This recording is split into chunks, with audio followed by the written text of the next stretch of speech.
First question, జతపరచుము. నదులు జన్మస్థలాలను మనం జతపరచాలి. ఇక్కడ పెన్నా నది జన్మస్థలం కర్ణాటకలోని నందిదుర్గ కొండలు. ఓకేనా. అదేవిధంగా మనకి సబర్మతి నది జన్మస్థలం రాజస్థాన్లోని అరావళి పర్వతాలు.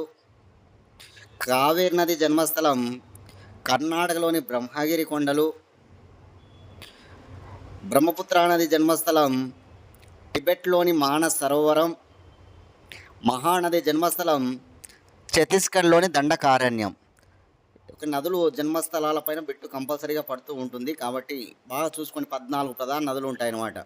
ఆ నదులు ఎక్కడ జన్మిస్తున్నాయి అనేది ఒక ఐడియా ఉండాలి నీకు. కాబట్టి ఆన్సర్ ఇక్కడ సెకండ్ ఆప్షన్లో జతపరిస్తే మన second option correct answer. Second question, ఆనకట్టలే ఆధునిక దేవాలయాలు అన్నదెవరు? చూడండి, ఆనకట్టలే ఆధునిక దేవాలయాలు అన్నదెవరు అంటే జవహర్లాల్ నెహ్రూ అనమాట. మొట్టమొదటి పంచవర్ష ప్రణాళికలో భాగంగా వ్యవసాయానికి ప్రాధాన్యత ఇవ్వడము, దానిలో భాగంగా వ్యవసాయ అభివృద్ధిలో భాగంగా ఆనకట్టలు నిర్మించాలని భావించడం, దానిలో భాగంగా ఒక నినాదం ఇవ్వడం జరిగిందనమాట, ఆనకట్టలే ఆధునిక దేవాలయాలు అని. ఎవరంటే Jawaharlal Nehru. Next question, international space డేని ప్రతి ఏటా ఏ తేదీ నిర్వహిస్తారు? ఇంటర్నేషనల్ స్పేస్ డే ఎప్పుడు నిర్వహిస్తారు? ఇంటర్నేషనల్ స్పేస్ డే అంటే కనుక ఏప్రిల్ 12 అనమాట. ఏప్రిల్ 12. మన జాతీయ స్పేస్ దినోత్సవం అయితే కనుక ఆగస్ట్ 23. ఇంటర్నేషనల్ స్పేస్ డే అయితే కనుక ఏప్రిల్ 12 అనమాట. ఎందుకు ఏప్రిల్ 12 అంటే కనుక మొట్టమొదటిసారిగా అంతరిక్షంలోకి వెళ్ళిన మానవుడు యూరీ గగారిన్, రష్యా దేశానికి చెందిన యూరీ గగారిన్ అనమాట. గుర్తుపెట్టుకోవాలి. ఆయన వెళ్ళాడు కాబట్టి 1961 ఏప్రిల్ 12 అనమాట. 1961 ఏప్రిల్ 12 కాబట్టి ఇంటర్నేషనల్ స్పేస్ డే.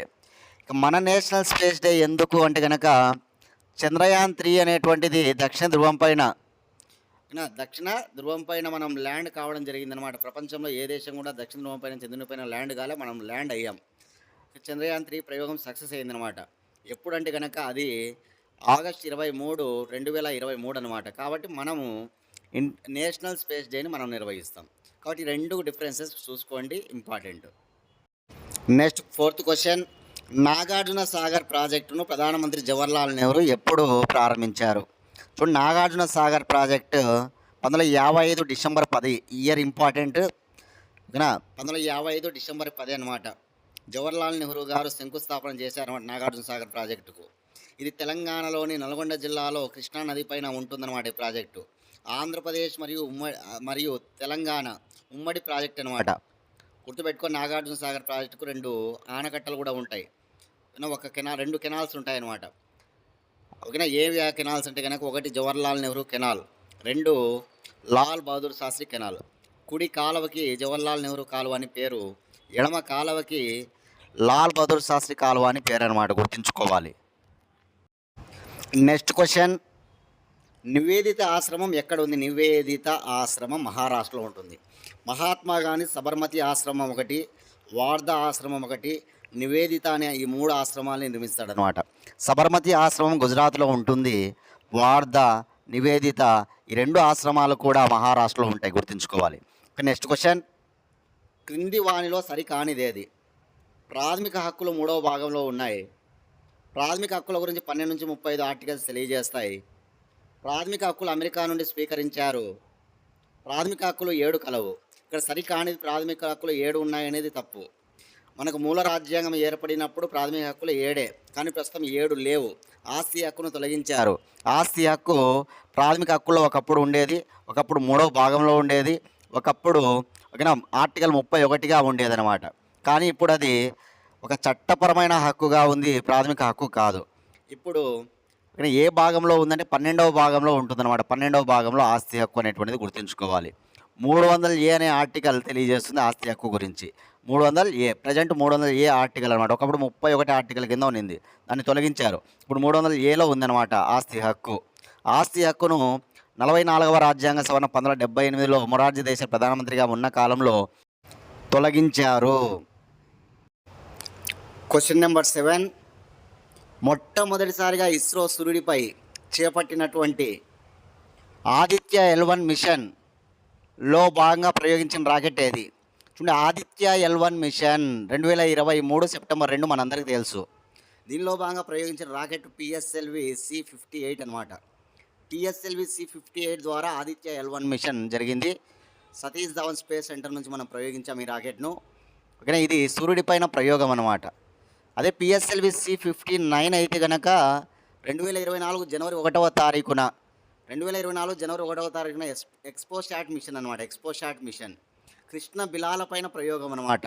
ఎక్స్ కిరణాలపైన ప్రయోగం అనమాట. అది ఎక్స్పోశాట్ మిషన్ అనేటువంటిది. ఓకేనా, గుర్తుంచుకోవాలి ఈ విషయాన్ని మనమంతా కూడా. క్వశ్చన్ నెంబర్ 6, క్రింది వాటిని పరిశీలింపము.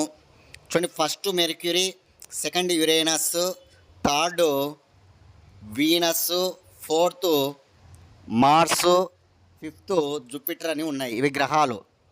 ఓకేనా, పరిమాణం క్రమంలో అమర్చమని చెప్తున్నాడు అన్నమాట. పరిమాణం చిన్న నుంచి పెద్దకు ఇక్కడ మనం చూసుకుంటే ఫస్ట్ ఇక్కడ ఉన్న వాటిలో మెర్క్యూరీ తర్వాత వీనస్ తర్వాత ఓకేనా కుజుడు అనమాట, అంటే మార్స్ తర్వాత యురేనస్ తర్వాత జూపిటర్ అనమాట. ఆప్షన్ 2 ఇక్కడ ఆన్సర్ తీసుకోవాలి మనం. ఆప్షన్ 2. చట్టం ముందు అందరూ సమానులే అని తెలిపి ఆర్టికల్ ఏది? ఆర్టికల్ 14 అనమాట ఇక్కడ ఆన్సరు. చూడండి, ఆర్టికల్ 14 నుంచి ఆర్టికల్ 18 వరకు మనకు సమానత్వపు హక్కు గురించి తెలియజేస్తుంది. ప్రాథమిక హక్కుల్లో ఉంటుందన్నమాట సమానత్వపు హక్కు అని. ఆ సమానత్వపు హక్కు గురించి 14 నుంచి 18 ఆర్టికల్ తెలియజేస్తాయి. ఆర్టికల్ 14 వచ్చేసి చట్టం ముందు అందరూ సమానులే. ఆర్టికల్ 15 వచ్చేసి మనకి ఓకేనా మనకి వచ్చేసి వివక్షత చూపించకూడదు. ఆర్టికల్ 16 వచ్చేసి ఉద్యోగాలకు సమాన అవకాశాలు అన్నమాట. ఉద్యోగాలలో సమాన అవకాశాలు. ఆర్టికల్ 17 వచ్చేసి అంటరానితనం నిషేధం. ఆర్టికల్ 18 వచ్చేసి బిరుదులు రద్దు అని మనం ఆర్టికల్స్ చదువుకుంటాం. ఆర్టికల్ 14 నుంచి ఆర్టికల్ 18 అనమాట. ఇంకా ఆర్టికల్ 19 నుంచి ఆర్టికల్ 22 వరకు స్వేచ్ఛా స్వాతంత్ర హక్కు గురించి ఉంటాయన్నమాట. ఆర్టికల్ 21, ఆర్టికల్ 22 వచ్చేసి పీడనాన్ని నిరోధించే హక్కు అనమాట. ఇట్లా 6 ప్రాథమిక హక్కులు ఉంటాయి. క్వశ్చన్ నెంబర్ 10, 2024 జూన్ నెలలో నాసా అంతర్జాతీయ అంతరిక్ష కేంద్రానికి పరిశోధన కోసం సునీతా విలియమ్స్ను పంపించగా కొన్ని సాంకేతిక కారణాల వల్ల అక్కడే ఉండిపోగా 2025 ఏప్రిల్లో తిరిగి వస్తుంది అని నాసా ప్రకటించగా సునీతా విలియమ్స్తో పాటు అంతర్జాతీయ అంతరిక్ష కేంద్రంలో ఉన్న మరొక వ్యోమగామి ఎవరు? చూడండి, మనందరూ సునీతా విలియమ్స్ అంతర్జాతీయ అంతరిక్ష కేంద్రంలో ఉంది అని. ఈమె మన భారత సంతతికి చెందిన వ్యక్తి అనమాట. సునీతా విలియమ్స్ అంటే నాసా వాళ్ళు అంతర్జాతీయ అంతరిక్ష కేంద్రానికి పంపించారనమాట పరిశోధనల కోసం. కొన్ని సాంకేతిక కారణాల వల్ల ఆమె అక్కడే ఉండిపోయింది. ఇప్పుడు ఓకేనా, అక్కడే ఉండిపోవడం వల్ల నాసా వాళ్ళు రేపు రానున్న సంవత్సరం 2025 ఏప్రిల్ నెలలో రావచ్చని చెప్పేసి చెప్తూ ఉన్నారు అనమాట. అయితే ఈమెతో పాటు అక్కడ ఉండిపోయినటువంటి వ్యక్తి మరొక వ్యక్తి వ్యోమగామి ఎవరు అనేది ఇక్కడ క్వశ్చన్ అనమాట. ఆన్సర్ బుచ్ విల్మోర్ ఆన్సర్ అనమాట. Butch Wilmore. Next question, G7 సదస్సు 2024 ఎక్కడ నిర్వహించబడింది? చూడండి, G7 సమ్మిట్ ఈ ఏడాది ఎక్కడ అంటే ఇటలీలోని ఫసానే గుర్తుపెట్టుకోవాలా.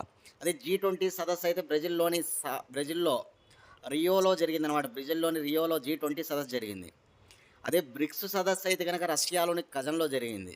అలా 2024లో జరిగిన సదస్సులు ఎక్కడెక్కడ అనేది మీరు గుర్తుపెట్టుకుంటే మ్యాచ్ ద ఫాలోయింగ్ కూడా అడుగుతారనమాట. జతపరచమని కూడా అడుగుతారు. కాబట్టి చూసుకోవాలి అవన్నీ కూడా నీట్గా. ఓకేనా. నెక్స్ట్ క్వశ్చన్, ఉద్యోగాలకు డబ్బులు తీసుకోవడం, మనీ లాండరింగ్ కేసులో నిందితుడిగా ఉన్నటువంటి వ్యక్తికి మంత్రి పదవి ఇవ్వడం తప్పు అని సుప్రీంకోర్టు ధర్మాసనం 2024 డిసెంబర్ 20న ఏ వ్యక్తి కేసులో చెప్పడం జరిగిందంటే కనుక ఆన్సర్ సెంథిల్ బాలాజీ కేసులో. సెంథిల్ బాలాజీ అనేటువంటి వ్యక్తి పైన కేసు అనమాట ఇది. ఓకేనా, ఇన్ని కేసులు ఉన్నటువంటి ఇతనికి మంత్రి పదవి ఇవ్వడం తప్పు అని సుప్రీంకోర్టు ధర్మాసనం చెప్పిందనమాట. కాబట్టి ఈ విషయం గుర్తుపెట్టుకో, సెంథిల్ బాలాజీ ఇక్కడ ఆన్సర్. నెక్స్ట్ క్వశ్చన్, క్రింది వానిలో సరికానిదేది? ఆప్షన్ 1 చంపారన్ సత్యాగ్రహ సంవత్సరం 1917. ఆప్షన్ 2 చంపారన్ సత్యాగ్రహం నాయకుడు గాంధీ. ఆప్షన్ 3 చంపారన్ సత్యాగ్రహ రాష్ట్రం ఉత్తరప్రదేశ్. ఆప్షన్ 4 చంపారన్ సత్యాగ్రహం పై కమిటీ ఫ్రాక్స్ రాయ్ కమిటీ. చూడండి ఇక్కడ ఆన్సర్ వచ్చేసి ఉత్తరప్రదేశ్ అనేది రాంగ్. చంపారన్ సత్యాగ్రహం ఎక్కడ జరిగింది అంటే బీహార్లో. బీహార్లోని చంపారన్ ప్రాంతంలో తీన్ కతియా విధానానికి వ్యతిరేకంగా 3/20 వంతున నీలిమందు మొక్కలు పండించాలన్నమాట రైతులు. అదే తీన్ కతియా విధానం అంటే 3/20 వంతున నీలిమందు మొక్కలు పండించాలా, అదే తీన్ కతియా అంటే. దానికి వ్యతిరేకంగా ఈ చంపారన్ సత్యాగ్రహానికి నాయకుడు మహాత్మా గాంధీ 1917లో అనమాట. ఇది బీహార్లో జరిగిందనే విషయాన్ని మనం గుర్తుపెట్టుకోవాలి, ఉత్తరప్రదేశ్ కాదు. కాబట్టి ఇక్కడ third option wrong. Question number 14. ఆంధ్రప్రదేశ్లో శాసన మండలి స్థానాలు ఎన్ని? చూడండి, ఆంధ్రప్రదేశ్లో శాసన మండలి స్థానాలు ఎన్ని అంటే 58. ఆంధ్రప్రదేశ్లో అసెంబ్లీ స్థానాలు 175, లోక్సభ స్థానాలు 25, రాజ్యసభ స్థానాలు 11, శాసన మండలి స్థానాలు 58 అనమాట. ఇది నోట్ చేసుకోవాలి ఆంధ్రప్రదేశ్ సంబంధించి. Next question. ప్రస్తుత సుప్రీంకోర్టు ప్రధాన న్యాయమూర్తి ఎవరు? ప్రస్తుతం సుప్రీంకోర్టు ప్రధాన న్యాయమూర్తి సంజీవ్ ఖన్నా అనమాట. గుర్తుపెట్టుకోవాలి, చంద్రచూడ్ స్థానంలో సంజీవ్ ఖన్నా గారు రావడం జరిగిందన్నమాట సుప్రీంకోర్టు ప్రధాన న్యాయమూర్తిగా. ఇతను 51వ ప్రధాన న్యాయమూర్తి సుప్రీంకోర్టుకు అనే విషయాన్ని గుర్తుపెట్టుకోవాలి. సుప్రీంకోర్టు తొలి ప్రధాన న్యాయమూర్తి హెచ్జే కానియా. ప్రస్తుతం ఎవరున్నారంటే సంజీవ్ ఖన్నా. నెక్స్ట్ క్వశ్చన్ చూసుకుందాం. ఇందిరాగాంధీ ప్రధానమంత్రిగా ఉన్న కాలంలో పాకిస్తాన్ అధ్యక్షుడు జుల్ఫికర్ భుట్టో భుట్టోతో సిమ్లా ఒప్పందాన్ని ఎప్పుడు చేసుకున్నారు? సిమ్లా ఒప్పందం చాలా ఇంపార్టెంట్, 1972. ఇక్కడ ఆన్సర్ పై ఏవి కాదు, 1972 లేదు, ఇక్కడ గుర్తుపెట్టుకోవాలి. పై ఏవి కాదనమాట. చూడండి, జవహర్లాల్ నెహ్రూ ప్రధానమంత్రిగా ఉన్న కాలంలో పంచశీల ఒప్పందం అనేది ఒకటి జరిగింది చైనా అధ్యక్షుడు చౌ ఎన్ అలైతో. అదేవిధంగా లాల్ బహదూర్ శాస్త్రి ప్రధానమంత్రిగా ఉన్నప్పుడు తాస్కెంట్ ఒప్పందం జరుగుతుంది 1966లో పాకిస్తాన్ ప్రధానమంత్రి అయూబ్ ఖాన్ ఉన్నప్పుడు. అదేవిధంగా ఇందిరాగాంధీ ప్రధానమంత్రిగా ఉన్న కాలంలో 1972లో జరిగిన ఒప్పందం సిమ్లా ఒప్పందం. జుల్ఫికర్ భుట్టో గుర్తుపెట్టుకోవాలి, పాకిస్తాన్ అధ్యక్షుడు జుల్ఫికర్ భుట్టో. ఈ ముగ్గురు ప్రధానమంత్రుల కాలంలో 3 ఒప్పందాలు జరుగుతాయి. జవహర్లాల్ నెహ్రూ అంటే పంచశీల ఒప్పందం, లాల్ బహదూర్ శాస్త్రి అంటే కనుక తాస్కెంట్ ఒప్పందం, ఇందిరాగాంధీ అంటే సిమ్లా ఒప్పందం. గుర్తుంచుకోవాలి. Question number 7. కేంద్ర ఎన్నికల సంఘం ఎప్పుడు ఏర్పాటు అయినది? చూడండి, కేంద్ర ఎన్నికల సంఘం ఎప్పుడు ఏర్పాటు అయిందంటే 1950 జనవరి 25 ఏర్పడింది. కేంద్ర ఎన్నికల సంఘం ప్రధాన కార్యాలయం న్యూఢిల్లీలో ఉంది. కేంద్ర ఎన్నికల సంఘం కార్యాలయం పేరు నిర్వాచన్ సదన్. మొట్టమొదటి కేంద్ర ఎన్నికల ప్రధాన అధికారి సుకుమార్ సేన్ అనమాట. ప్రస్తుత కేంద్ర ఎన్నికల ప్రధాన అధికారి రాజీవ్ కుమార్ అనమాట. గుర్తుపెట్టుకోవాలి, చాలా ఇంపార్టెంట్. 1950 జనవరి 25 ఏర్పడింది అనమాట. ఓకేనా, రైట్. Next question. గాజీ అనే బిరుదు కలిగిన రాజు ఎవరు? ఓకేనా, గాజీ అనేటువంటి బిరుదు ఎవరికి ఉందంటే బాబర్కు ఉంది. మనందరూ తెలిసి బాబర్ అనగానే మొఘల్ సామ్రాజ్య స్థాపకుడు అనమాట. లోడీ వంశంలో చివరివాడైనటువంటి ఇబ్రహీం లోడీని అంతమొందించాడు మొదటి పానిపట్టు యుద్ధంలో. దానితో మొఘల్ సామ్రాజ్యం అనేటువంటిది భారతదేశంలో ఎస్టాబ్లిష్ కావడం జరిగిందనమాట. కాబట్టి మొఘల్ సామ్రాజ్య స్థాపకుడు ఎవరంటే కనుక బాబర్. బాబర్ చేసిన యుద్ధాలు మన దేశంలో 4. మొదటి పానిపట్టు యుద్ధం, కాన్వా యుద్ధం, చండేరి యుద్ధం, గోగ్రా యుద్ధం. మొదటి పానిపట్టు యుద్ధం 1526, కాన్వా యుద్ధం 1527, చండేరి యుద్ధం 1528, గోగ్రా యుద్ధం 1529 అనమాట. మొదటి పానిపట్టు యుద్ధంలో ఇబ్రహీం లోడీని ఓడించాడు. కాన్వా యుద్ధంలో రాణా సంగ్రామ సింహ్ను ఓడించాడు. చండేరి యుద్ధంలో మేదిని రాయ్ని ఓడించాడు. గోగ్రా యుద్ధంలో మహమ్మద్ లోడీని ఓడించాడు. బాబర్ విజయాలన్నమాట. 4 యుద్ధాలు చేశాడు, గుర్తుపెట్టుకోవాలి. Next question. నోబెల్ శాంతి బహుమతి మినహా మిగతా నోబెల్ బహుమతులు ఎక్కడ ప్రదానం చేస్తారు? నోబెల్ శాంతి బహుమతి ఒక్కటే నార్వే రాజధాని ఓస్లోలో ఇస్తారనమాట. మిగతా నోబెల్ ఫిజిక్స్ కానీ, కెమిస్ట్రీ కానీ, మెడిసిన్ కానీ, ఎకానమీ కానీ, లిటరేచర్ కానీ ఇవన్నీ స్వీడన్ రాజధాని స్టాక్ హోమ్లో ప్రదానం చేయడం జరుగుతుంది, గుర్తుంచుకోవాలి. Next question. కర్కట రేఖ అనున్నది. కర్కట రేఖ అంటే ట్రోపిక్ ఆఫ్ క్యాన్సర్ అనమాట. 23.5 డిగ్రీల ఉత్తర అక్షాంశాన్ని కర్కట రేఖ అంటాం. ఇక్కడ ఆన్సర్ 23.5 డిగ్రీల ఉత్తర అక్షాంశము. చూడండి, భారతదేశం కర్కట రేఖ ఉత్తరము దక్షిణం అనే 2 భాగాలుగా విభజిస్తుంది అనమాట. కర్కట రేఖ అనేది భారతదేశాన్ని. ఈ కర్కట రేఖ 8 రాష్ట్రాల గుండా పోతుందన్నమాట. గుజరాత్, రాజస్థాను, మధ్యప్రదేశ్, ఛత్తీస్గఢ్, జార్ఖండ్, పశ్చిమ బెంగాల్, త్రిపుర, మిజోరాం. అట్లాస్లో చూడాలి కర్కట రేఖ ఎక్కడ ఉంది భారతదేశానికి సంబంధించి, ఏ రాష్ట్రాలను ఇది ఖండించుకుంటూ పోతుంది అనేది మీరు పరిశీలించాలి. ఓకేనా? కావాలంటే చిన్న కోడ్ అనమాట. చ, రామ, జాపత్రి, మింగు. ఛత్తీస్గఢ్, రాజస్థాన్, చ రామ, మా అంటే మధ్యప్రదేశ్, జా అంటే జార్ఖండ్, పా అంటే పశ్చిమ బెంగాల్, త్రి అంటే త్రిపుర, మింగు మీ అంటే మిజోరాం, గో అంటే గుజరాత్. కోడ్ పరంగా కూడా ఈ రాష్ట్రాలు అనమాట ఇంపార్టెంట్ అనమాట, కర్కట రేఖ వెళ్ళే రాష్ట్రాల లిస్టు. ఓకేనా? ఎక్కువగా ఇది మధ్యప్రదేశ్లో పోతుంది, తక్కువగా రాజస్థాన్లో పోతుంది అన్నమాట కర్కట రేఖ అనేటువంటిది, గుర్తుంచుకోండి. ఓకేనా? నెక్స్ట్ క్వశ్చన్ చూద్దాం. క్రింది వాణిలో సరికానిదేది? తపతీ నది ముల్టాయ్ వద్ద జన్మిస్తుంది, ఇది కరెక్టే. భారతదేశంలో ఎక్కువ ప్రాజెక్టులు నర్మదా నది పైన ఉన్నాయి, ఇది కరెక్టే. సబర్మతి నది ఒడ్డున సబర్మతి ఆశ్రమాన్ని గాంధీ మధ్యప్రదేశ్లో నిర్మించాడనేది తప్పు. సబర్మతి ఆశ్రమం అనేటువంటిది గుజరాత్లో ఉంది, సబర్మతి నదీ తీరాన, కాబట్టి ఇది రాంగ్ అనమాట. ఫోర్త్ ఆప్షన్ కూడా చూద్దాం. భద్రాచలము, బాసర, రాజమండ్రి ఇవి గోదావరి నది ఒడ్డున ఉన్నాయి, కరెక్ట్.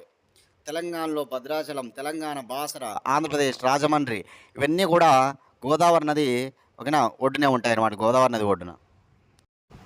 Question number 22.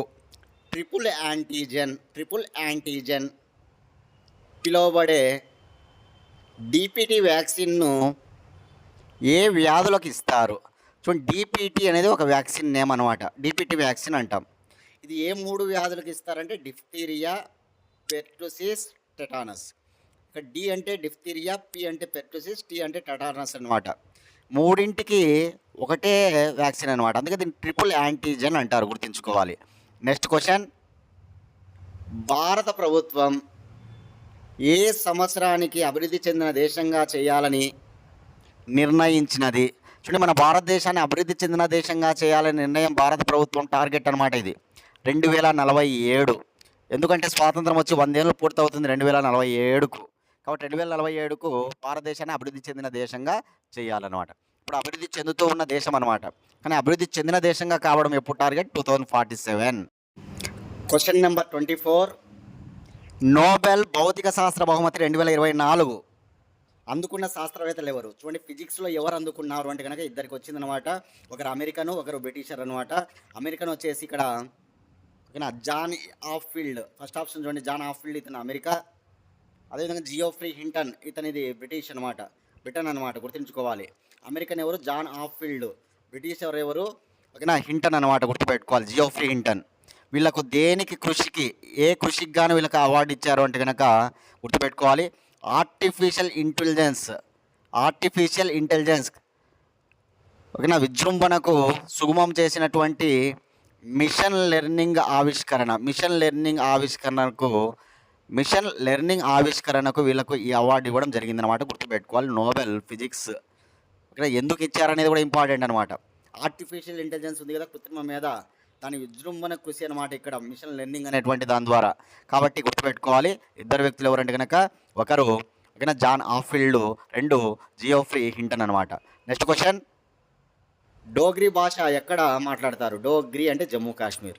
మన భారతదేశ అధికార భాషలు 22 అనమాట. షెడ్యూల్ 8లో రాజ్యాంగంలో పొందుపరచబడిన షెడ్యూల్ 8లో మనకి ఈ అధికార భాషల గురించి ఉంటుందన్నమాట. మొదట 14 ఉండేటనమాట, తర్వాత కొన్ని భాషలు చేర్చడం జరిగింది. అందులో డోగ్రీ కూడా తర్వాత చేర్చిన భాషనే. అటువంటి డోగ్రీని ఓకేనా మనము జమ్మూ కాశ్మీర్లో మాట్లాడడం జరుగుతుంది, డోగ్రీ జమ్మూ కాశ్మీర్.